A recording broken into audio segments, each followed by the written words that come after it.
Bonjour à tous, avec sa voix découverte du vin. Petite dégustation rapide. La dernière dégustation ça était pas mal longue, je vais essayer de faire ça un peu plus short. On a ici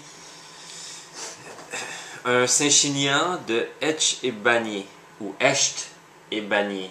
C'est ça, Saint-Chinian 2009. Majoritairement Syrah avec un peu de Grenache et de Mourvèdre. Je connais pas les proportions exactes. En tout cas. Donc, Echt Bagné, ce sont des négociants du Languedoc. Donc, Saint-Chinian, c'est une AOC du Languedoc. Ce domaine ou ce négociant, cette maison de négociants font aussi des cuvées là, dans d'autres communes du Languedoc et du Roussillon également, je crois. Mais bon, c'est supposé être un négociant d'assez haute qualité qui fait pas juste acheter du fruit de n'importe qui, mais qui s'implique un peu plus, qui vont conseiller les producteurs, les propriétaires de vignes, qui vont les conseiller à comment ils voudraient que la vigne soit conduite et tout. Donc, bon, c'est supposé être d'assez bon niveau. Négociant, pour moi, c'est pas tout le temps signe de qualité, mais ça peut être de la très haute qualité. Apparemment, ici, on en aurait un bon. Bon, je dis apparemment, j'ai jamais goûté, c'est ce que j'ai entendu par-ci par-là, notamment des critiques. Je sais que celui-ci a été noté par Wine Advocate, donc le site de Robert Parker. Par contre, c'est pas, je pense pas que c'est Parker qui fait, je pense que c'est David Schkilkeneck ou quelque chose comme ça qui fait les révisions du Languedoc. Et a été très bien noté, 93 à 94 points. Donc, regardez, pour le prix, payé 13 € au Québec, ça se vend, je pense, 23-25 $. C'est là que je l'avais vu d'abord. Il y avait un gros display dans une SAQ, il m'a marqué le pointage. Ça m'a intrigué parce que c'est un vin qui est pas à un prix tellement élevé. Avoir une bonne note comme ça arrive pas tout le temps. Maintenant, les critiques, on s'y fie pas. C'est comme vous. Des fois, peut-être que je peux dire que moi j'aime un vin, vous ne l'aimez pas, ou que j'aime pas un vin, vous l'aimez. Chacun son propre truc. Mais bon. Bon, élevé en foudre, donc en demi-muit, ça c'est comme des immenses tonneaux généralement qui sont recyclés sur plusieurs années, même plusieurs décennies souvent, pendant 24 mois. Donc l'élevage est long, mais normalement on ne devrait pas avoir beaucoup de notes de bois parce que justement c'est des gros tonneaux qui sont utilisés pendant pour plusieurs vins. Grosso modo, c'est ça. Donc, on va y goûter. La bouteille est ouverte. On l'a ouvert hier avec le dîner. Et on y a goûté. Bon, il n'avait pas été carafé, mais je trouvais qu'il y avait des trucs pas mal. C'était pas exceptionnel, mais c'était correct. Et on va voir là. Donc, il y a eu 24 heures pour respirer. Le vin est encore un peu froid, mais on va essayer de voir qu'est-ce qu'on y retrouve. J'ai un nez assez similaire à hier. On a côté fruité.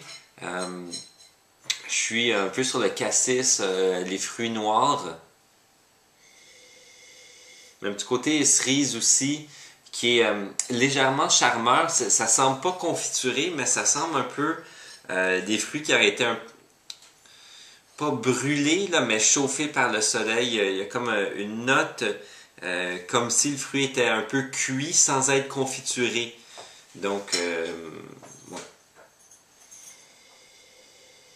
Une genre de petite note aussi fraîche de graphite. Je sais que ça veut pas dire grand-chose, mais il y a cette note dans la Syrah que je retrouve souvent, surtout dans les Syrah du nord du Rhône, qui est pas austère, mais qui fait que c'est droit et on voit que ça camoufle une partie des arômes, mais je la retrouve légèrement ici.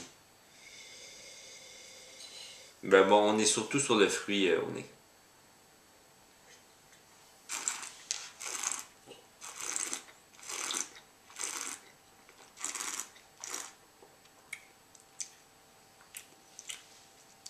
En bouche, on a un petit fruit qui est comme légèrement confituré, très très peu, mais le côté sucré, sans que ce soit du fruit parfaitement frais, plus fruit noir, Le vin est pas mal. La texture est intéressante. C'est doux sur le palais. Mais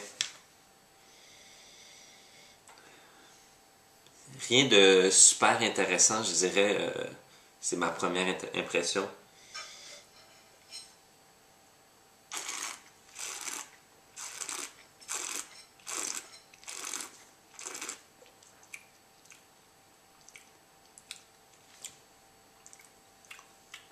Une petite amertume. L'acidité est là. Pour un vin du Languedoc, il paraît pas lourd. 13,5%. Donc l'alcool n'est pas super élevé. Ce qui est une bonne chose. Le vin est pas trop exubérant. Il n'est pas trop in your face, si on veut. Là. Mais bon, c'est bien.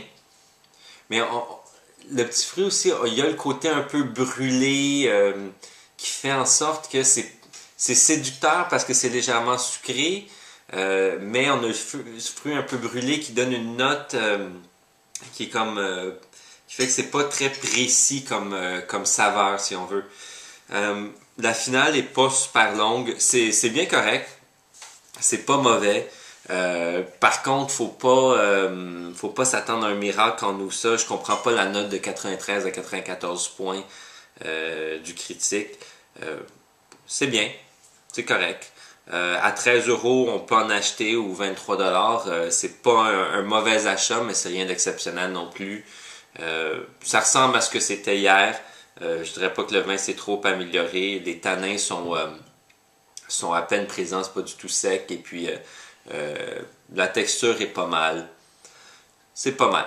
En gros, c'est pas mal ça. Si on veut l'essayer, on l'essaye parce qu'on perd pas grand chose, mais c'est pas une forte recommandation.